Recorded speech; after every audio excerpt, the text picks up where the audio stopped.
നമസ്കാരം, JB ജംഗ്ഷനിലേക്ക് സ്വാഗതം. കഴിഞ്ഞയാഴ്ച നമ്മുടെ അതിഥി സുരാജ് വെഞ്ഞാറമൂടായിരുന്നു. അദ്ദേഹത്തിൻ്റെ ചിരിയുടെ വഴിത്താരയിലൂടെ നമ്മൾ സഞ്ചരിച്ചു. ഇന്ന് അദ്ദേഹത്തിൻ്റെ മനസ്സിലെ വിക്ഷോഭങ്ങളിലൂടെ നമ്മൾ സഞ്ചരിക്കാൻ പോകുന്നു.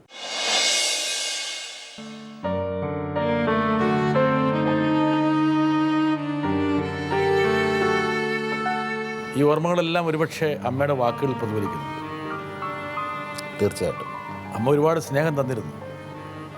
ഒരുപാട്. അമ്മയുടെ അവസാനത്തൊരു വാചകമുണ്ട്, കുട്ടപ്പ മറക്കരുത് എന്ന്. ഞാൻ മരിക്കുന്നത് വരെ എൻ്റെ അമ്മ ജീവിച്ചിരിക്കണമെന്ന്. ഈ സ്നേഹമൊക്കെ തിരിച്ചു കൊടുക്കുന്നുണ്ടോ സുരാജ്? തീർച്ചയായിട്ടും. എന്തുവാണ് ഇവിടെ വെട്ടോപളിച്ചൊന്നുമില്ലേ? ഇതാണോ ക്രിക്കറ്റ് കളി? ഒരുത്ത ബാളെടുത്തെറിയുന്നു, മറ്റവൻ അടിച്ച് കളയുന്നു. മിമിക്രിയിലേക്ക് വരണം, അതിൻ്റെ പ്രചോദനം എന്ന് പറയുന്നത് എൻ്റെ ചേട്ടൻ തന്നെയാണ്. എന്നെക്കാൾ നല്ല മിമിക്രി ആർട്ടിസ്റ്റ് ആയിരുന്നു സുരാജ്. ഒരു നിത്യ ഇനമായി മാറി. ഒരു മസാല കൂട്ടാണ്. അതുകൊണ്ടാണ് ഈ മുകേഷ് ഇങ്ങനെ പറഞ്ഞത്. മുകേഷ് തിരുവനന്തപുരം ഭാഷയിലാണ് പറഞ്ഞത്, അല്ല കൊല്ലം ഭാഷ. എന്തുവാടേ എടേ അറിഞ്ഞ നീ ഇല്ലാത്ത ഒരു പടം കൂടെ ഹിറ്റായി. ഇപ്പൊ സാർ ചോദിക്കുന്നുണ്ട്, ഞാൻ സാറിൻ്റെ കണ്ട കാശ് വാങ്ങിയെന്ന പോലെ. സാർ ഇങ്ങനെ ഇരുന്ന് നോക്കുമ്പോ എനിക്ക് തന്നെ പേടിയാ. അങ്ങനെയൊന്നും വായിച്ചിട്ടില്ലല്ലോ. പേടിച്ചിട്ടുണ്ടോ? ഈ കൈ വെച്ചിട്ടില്ല ഒരുപാട് ഗുരുത്തക്കേട് ചെയ്തിട്ടുള്ളത്. അതെ, ഈ കൈ കൊണ്ട് ഇതുവരെ ആയെങ്കിൽ ഇനിയും ദൈവം മുമ്പോട്ട് കൊണ്ടുപോകും എന്നുള്ളൊരു പ്രതീക്ഷ. സുരാജിന്റെ കൂടെ അഭിനയിക്കാൻ മുൻനിര നായികമാരൊന്നും തയ്യാറല്ല. അതെ, തീർച്ചയായിട്ടും. ഒരുപാട് ഓടി നടന്നു. ഒരു അരഡസൻ പ്രണയം സീരിയസ് ആയിട്ടുണ്ടായിരുന്നു അന്ന് കേരളയിലുള്ള പല സഹപ്രവർത്തകരും പറയാം. ഇല്ല, അതൊക്കെ പച്ചക്കള്ളം. അവർക്ക് എന്നോടുള്ള സ്നേഹം കൊണ്ട് ചിലപ്പോൾ പറയും. അരഡസനല്ല, ഒരു ഡസനായിരുന്നല്ലേ? അല്ലല്ല. സുരാജ് ഈ ടൈപ്പ് ചെയ്യപ്പെടാതെ ഗൗരവമുള്ള റോഡുകളിലേക്ക് മാറേണ്ട സമയമായി കഴിഞ്ഞിരിക്കുന്നു. ഒരുപക്ഷെ സുരാജിൽ നിന്ന് കനപ്പെട്ട ഒരുപാട് വേഷങ്ങൾ മലയാള പ്രേക്ഷകർ പ്രതീക്ഷിക്കുന്നു. തീർച്ചയായിട്ടും ആഗ്രഹമുണ്ട് സാർ. ഞാനിങ്ങനെ വലിയ പരിചയമില്ലാത്ത ഒരാൾ ഇങ്ങനെ 3-4 വാക്കുകൾ ഇങ്ങനെ ഒരു കഥാപാത്രത്തെ ചെയ്യാൻ താല്പര്യമുണ്ടോ എന്ന് ചോദിച്ചപ്പോൾ സുരാജ് സമ്മതിക്കുകയും പിന്നീട് സുരാജ് സെറ്റിലെത്തിയപ്പം മുതൽ വളരെ നല്ല രീതിയിൽ കോപ്പറേറ്റ് ചെയ്യുകയും വളരെ ഈ കഥാപാത്രത്തിന് വേണ്ടി കുറച്ച് സ്ട്രെയിൻ എടുക്കുകയും മേക്കപ്പ് ചേഞ്ചിനും ഒക്കെ വേണ്ടി ഒത്തിരി സമയം ചിലവഴിക്കുകയൊക്കെ ചെയ്ത് വളരെ ആത്മാർത്ഥമായിട്ട് ഈ കഥാപാത്രത്തെ അവതരിപ്പിച്ചു. ഞാൻ ചോദിക്കുന്നത്, എൻ്റെ ഒരു ആകാംക്ഷ എന്ന് പറഞ്ഞാൽ ഈ 3-4 വാക്കുകളിലൂടെ പറഞ്ഞൊരു കാര്യം സുരാജിനെ ഭയങ്കരമായിട്ട് ഗ്രാസ്പ് ചെയ്യാൻ പറ്റുകയും ഇതൊരു ഔട്ട്സ്റ്റാൻഡിംഗ് ആയിട്ടുള്ള ക്യാരക്ടറാണെന്ന് തോന്നലുണ്ടായോ? അതല്ല പിന്നെ എല്ലാ സിനിമകൾക്കും സുരാജ് ഈ ഡെഡിക്കേഷൻ കാണിക്കാറുണ്ടോ എന്നുള്ള ഒരു സംശയമാണ് എനിക്ക് ചോദിക്കുന്നത്. എനിക്ക് പുള്ളി 2 വാക്കിൽ തന്നെ കഥ പറഞ്ഞപ്പോൾ ഇത്രയും പുള്ളിക്ക് നല്ല എക്സ്പീരിയൻസ് ആയിട്ടുള്ള ആളാണ്. പിന്നെ പുള്ളിയുടെ വാസ്തവം, പിന്നെ നമ്മുടെ സലീമേട്ടൻ തന്നെ കൊമേഡിയനായിട്ട് വന്നിട്ട് അച്ഛനുറങ്ങാത്ത വീട് എന്ന് പറയുന്ന ഒറ്റ ചിത്രമാണ് അദ്ദേഹത്തിന് ഇപ്പോൾ സംസ്ഥാന അവാർഡ്, നാഷണൽ അവാർഡ് വരെ കിട്ടാൻ കാരണം. അങ്ങനെ ഒരു നടനെ വച്ചിട്ട് ഇത്രയൊക്കെ ചെയ്യുന്ന ആൾ എന്തായാലും മണ്ടത്തരം പറയില്ല. ആൾ ഇത് പറഞ്ഞപ്പോൾ എനിക്കും ഒരുപാട് ആഗ്രഹമാണ്, ഒരു വെറൈറ്റി നല്ലൊരു ക്യാരക്ടർ ചെയ്യണമെന്ന് അതിയായ ആഗ്രഹം. പക്ഷേ എനിക്ക് കിട്ടിയിട്ടില്ല. അങ്ങനെ ഇരുന്നിരുന്ന് പുള്ളി ഇങ്ങനെ കഥ പറഞ്ഞു. അല്ലാതെ പിന്നെ സാറിനുള്ള വിശ്വാസം കൊണ്ട് തന്നെയാണ്. കാരണം വാസ്തവം പോലുള്ള ചിത്രങ്ങളിൽ കണ്ടു കഴിഞ്ഞാൽ നമുക്കറിയാം. അപ്പോൾ അതുപോലെ തന്നെ ഇതിൻ്റെ ത്രെഡ് പറഞ്ഞപ്പോൾ തന്നെ എനിക്ക് മനസ്സിലായി, എനിക്ക് ഭയങ്കര ഇഷ്ടം തോന്നി. ആരും സാർ നമ്മളെ ബൂസ്റ്റ് ചെയ്യാൻ വേണ്ടിയിട്ട് അങ്ങനെ ആരും ചെയ്യാറില്ല. ആ കഥയിൽ എന്നെയാണ് ആവശ്യം എന്ന് തോന്നി എന്നെ വിളിച്ചു. എനിക്ക് വളരെ സന്തോഷമായിട്ട് ചെന്നു. പിന്നെ അതിൻ്റെ അപ്പിയറൻസ് ചേഞ്ച് വരെ ആദ്യം ഷൂട്ട് ചെയ്ത് മാറ്റിയിട്ട് ഞാൻ പറഞ്ഞു, സാർ ഞാൻ മുട്ടയടിക്കട്ടെ എന്ന് പറഞ്ഞു. ഇപ്പോൾ സാറ് പറഞ്ഞതാ, ഞാൻ മീശയെടുത്ത് ഫുൾ ഇതായിട്ട്, കാര്യം നമ്മൾ തന്നെ നിന്നാലേ നമ്മുടെ എന്ന് വെച്ചാൽ എന്തോ പറയുക അതിന്, നമ്മളെ ഡിസ്ട്രിബ്യൂട്ട് ചെയ്യാൻ നമ്മൾ തന്നെ നോക്കണം. അപ്പം ഞാൻ തന്നെ സാറിൻ്റെ പറഞ്ഞു, സാർ ഇതൊന്ന് എടുത്തോട്ടെ എന്ന് പറഞ്ഞാൽ ഓക്കെ. അപ്പോൾ പുള്ളി ഇങ്ങനെ നോക്കിക്കൊണ്ടിരിക്കുക. ശരി സുരാജ്, ഓക്കെ എന്നാൽ അത് മാറ്റിക്കോ എന്നാൽ പുതിയൊരു അപ്പിയറൻസ് കൊണ്ടുവന്നു. അത് കിട്ടിയത് വലിയൊരു ഭാഗ്യമാണ്. എൻ്റെ ജീവിതത്തിൽ എനിക്ക് കിട്ടിയ ഏറ്റവും നല്ല, ഞാൻ എന്തെങ്കിലും അഭിനയിച്ചു എന്ന് തോന്നുന്ന ഒരു സിനിമ. ഇത്രയും നാൾ അഭിനയിച്ചിട്ടില്ല എന്നല്ല, വളരെ നല്ല വേഷങ്ങൾ ചെയ്തിട്ടുണ്ട്. പക്ഷേ ഇതിൽ ചാക്കോച്ചൻ്റെ അച്ഛനായിട്ടും പുള്ളിയുടെ ജ്യേഷ്ഠനായിട്ടും ഡബിൾ റോളാണ്.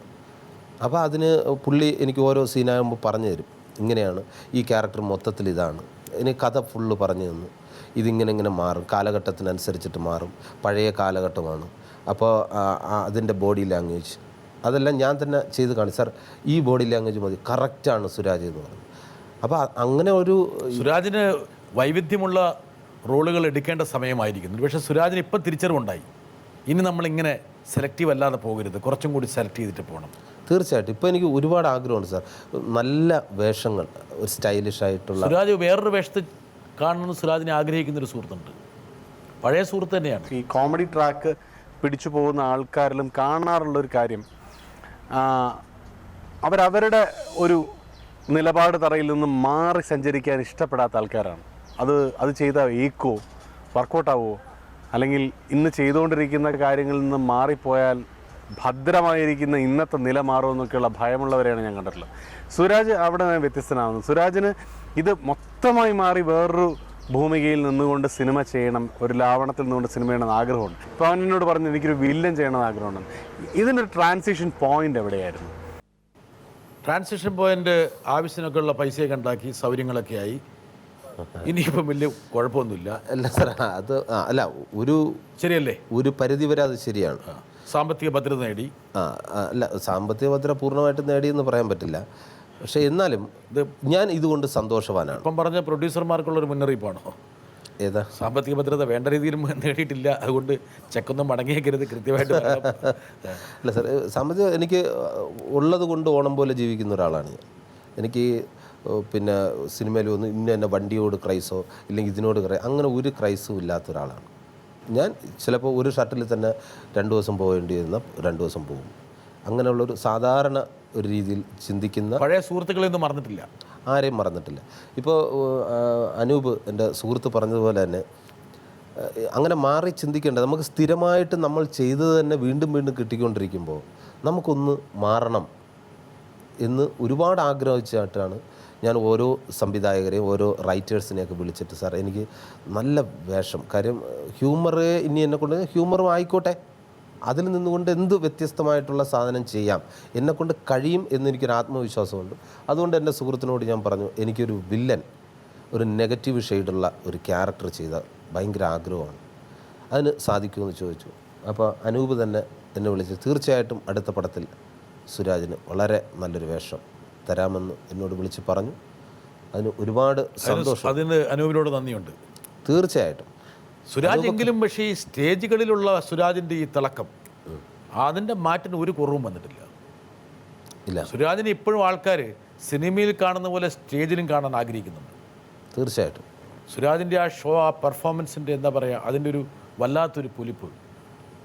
പ്രിയമുള്ളവരെ, അപ്പോ വാശിയേറിയ ഹലോ എന്താണ് നമ്മുടെ പഞ്ചായത്ത് പ്രസിഡന്റ് ഋതിക് റോഷൻ ഇവിടെ അണിഞ്ഞൊരുങ്ങിപ്പോട്ട് ഞാൻ ഇപ്പൊ എന്തോ വേണം? പ്രിയമുള്ളവരെ, ഋതിക് റോഷനെ ഞാനും ഇതുവരെ നേരിട്ട് കണ്ടിട്ടില്ല. ഋതിക് റോഷനെ നമുക്ക് നേരിട്ട് കാണാൻ പറ്റിയ ഒരു സുവർണ അവസരം കൂടിയാണ്.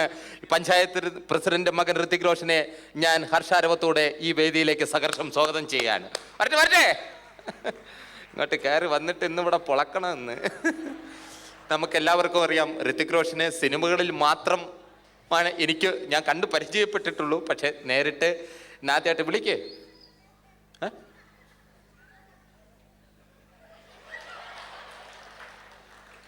ഇതാണടാ ഋതിക് റോഷൻ.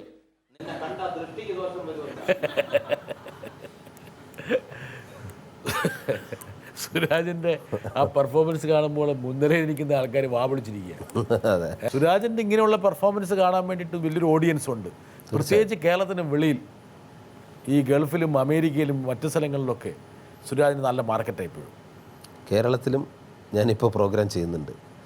എനിക്ക് കാര്യം സ്റ്റേജിൽ നിന്നാണ് സാർ വന്നത്. എനിക്ക് സ്റ്റേജിൽ ചെയ്യുമ്പോൾ കിട്ടുന്ന ഒരു സുഖം അത് നമ്മൾ സ്ക്രീനിൽ ചെയ്താൽ കിട്ടില്ല. സ്റ്റേജിൽ പിന്നെ അപ്ഡേറ്റ് ചെയ്യാൻ പറ്റും നമുക്ക് അപ്പോൾ ഉള്ള കാര്യങ്ങൾ, ഏതെല്ലാം ഹ്യൂമറുകൾ ജനം എടുക്കുന്നുണ്ട്, ഇപ്പോൾ ഏതാണ് ട്രെൻഡ്, ഇതെല്ലാം മനസ്സിലാക്കാൻ സ്റ്റേജ് എന്ന് പറയുന്നത് വലിയൊരു ഘടകം. ആ ഊർജം ആവാഹിച്ചുകൊണ്ടാണ് സിനിമയിൽ പിന്നെ സുരാജ് പെർഫോം ചെയ്യുന്നത്. തീർച്ചയായിട്ടും. ഒരുപക്ഷെ ജനങ്ങളുടെ പൾസ് മനസ്സിലാക്കിയിട്ട് വേണം അവിടെ നമ്പർ അടിക്കാൻ. അതെ അതെ, അവിടെ അതിന് വലിയ ആരാധകന്മാരുണ്ട്. ഒരു ആരാധന ഞാൻ കാണിക്കട്ടെ. പ്രിയമുള്ള സുരാജ് വെഞ്ഞാറമ്മൂടെ, താങ്കൾ എന്നെ അനുകരിച്ച് അഭിനയിക്കുന്നത് ചിലതെല്ലാം ഞാൻ കാണുന്നുണ്ട്. ഒരുപാട് പ്രേക്ഷകർ കണ്ട ശേഷം തങ്ങളുടെ അഭിനയ പാടവത്തെ പ്രകീർത്തിച്ച് എന്നോട് പറയാറും ഉണ്ട്. ഏതായാലും ഈ രംഗത്തുള്ള താങ്കളുടെ ആ വലിയ കലാവിരുദിനെ എത്ര കണ്ട് അഭിനന്ദിച്ചാലും അത് ഏറെയാകില്ല. ഒന്ന് കണ്ടാൽ കൊള്ളാമെന്ന് എനിക്കുണ്ട്.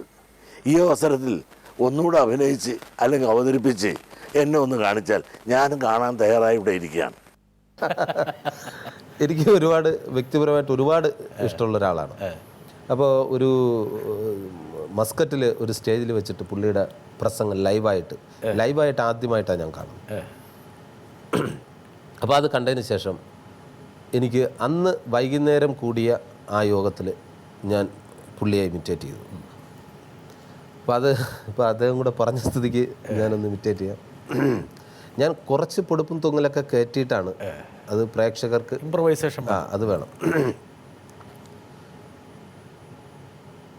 അതായത് SNDP ശാഖായോഗം ശ്രീധർമ്മപരമാണ്.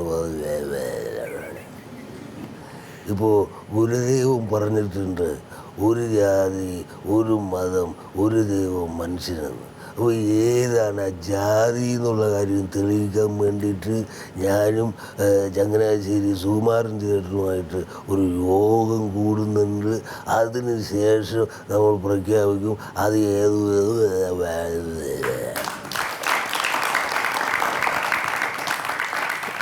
അങ്ങനെ ഒരുപാട് സ്ഥലത്തു നിന്ന് എനിക്ക് കൈയടി കിട്ടിയ അത് ഈ അടുത്ത സമയത്താണ് ഞാൻ ഇമിറ്റേറ്റ് ചെയ്ത് തുടങ്ങിയത്. ശ്രീ വെള്ളാപ്പള്ളി സുരാജ് താങ്കളുടെ ആഗ്രഹം നിറവേറ്റിയിരിക്കുകയാണ്. ഇനിയും താങ്കളെ വിടാനുള്ളൊരു ഒരുക്കമല്ല. Thank you sir. വീണ്ടും ഒന്നുകൂടി ഇമിറ്റേറ്റ് ചെയ്ത് കാണണം എന്ന് പറഞ്ഞാൽ നല്ല മനസ്സിനെ ഞാൻ അഭിനന്ദിക്കുന്നു. ഇങ്ങനെ ഇമിറ്റേറ്റ് ചെയ്ത ആൾക്കാർ സുരാജിനോട് ദേഷ്യപ്പെട്ടിട്ടുണ്ടോ ആരെങ്കിലും? ഇല്ല, എന്നോട് അങ്ങനെ ഇതുവരെ ആരും സുരാജിനെ അനുകരിക്കണമെന്ന് തോന്നുന്ന ഏറ്റവും ഇഷ്ടപ്പെട്ട ഒരാളാരാണ്? അങ്ങനെയൊക്കെ ഉണ്ടാവില്ലേ? അതായത് ഇന്ന ആളായിട്ട് അനുകരിക്കുമ്പോഴാണ് സുരാജിന് ഏറ്റവും കംഫർട്ട് കിട്ടുന്നത്. ഞാൻ മിക്ക ആൾക്കാരെയും ഇമിറ്റേറ്റ് ചെയ്യും. എനിക്ക് ലാലേട്ടനെ ആദ്യം ഞാൻ ഇമിറ്റേറ്റ് ചെയ്യില്ലായിരുന്നു. അപ്പോൾ എനിക്ക് ഏറ്റവും വലിയ ആഗ്രഹം ലാലേട്ടനെ കൂടെ ഒന്ന് ഇമിറ്റേറ്റ് ചെയ്യണം എന്ന് പറഞ്ഞിട്ട് അമേരിക്കയിൽ ഷോയ്ക്ക് എന്നാണ് ആദ്യമായിട്ട് ഞാൻ ലാലേട്ടനെ ഇമിറ്റേറ്റ് ചെയ്യുന്നത്. അതുവരെ എന്തായിരുന്നു നമ്പർ എന്തായിരുന്നു? അത് 6-ാം തമ്പുരാനിലെ കാസറ്റിൽ വന്ന ഒരു. അപ്പോൾ ഈ കാസറ്റ് എപ്പോഴും ഞാൻ ഇങ്ങനെ കേൾക്കുന്നുണ്ട്. അന്ന് കാസറ്റായിരുന്നു, പിന്നെ CD. ഇത് കേൾക്കുന്നുണ്ട്, ആ ശബ്ദം പെട്ടെന്ന് തന്നെ എനിക്ക് പഠിക്കാൻ സാധിച്ചു. അതിതായിരുന്നു. കൂടും കൂട്ടുമില്ലാത്ത പ്രവാസിയുടെ ജീവിതം. വെള്ളാരം കല്ലുകൾ ഉരുകുന്ന ഒരു വേനൽ പകലിൽ ഖാളിയാർ ഗർജിച്ചു. മിയാറ്റാൻസിൻ്റെ ഖാളിയാർ, ഖരാനകളുടെ ഖാളിയാർ. ഗതകാല സ്മൃതികളിൽ ശവകുടീരങ്ങളുടെ മൗനം പേറുന്ന കൊട്ടാരങ്ങളിൽ ധ്രുപതിൻ്റെ വിറയാർന്ന വേദന കേൾക്കാൻ ചെവി ഓർത്താൽ ഹിന്ദുസ്ഥാനി സംഗീതം പഠിക്കണമെന്ന് മോഹമായിട്ട് നേരെ ചെന്ന് കയറിയത് ഒരു സിംഹത്തിൻ്റെ മടയിൽ ഉസ്താദ് ബാദുഷാ ഖാൻ. ആവശ്യം അറിയിച്ചപ്പോൾ ദക്ഷിണ വയ്ക്കാൻ പറഞ്ഞു. ഊരുത്തിൻ്റെ ഓട്ടക്കേശിൽ എന്തുണ്ട്? സപനോങ്കി സുന്ദഹി ജോ കഭി നഹി ഖതം ഹോ ജാതി ഹേ.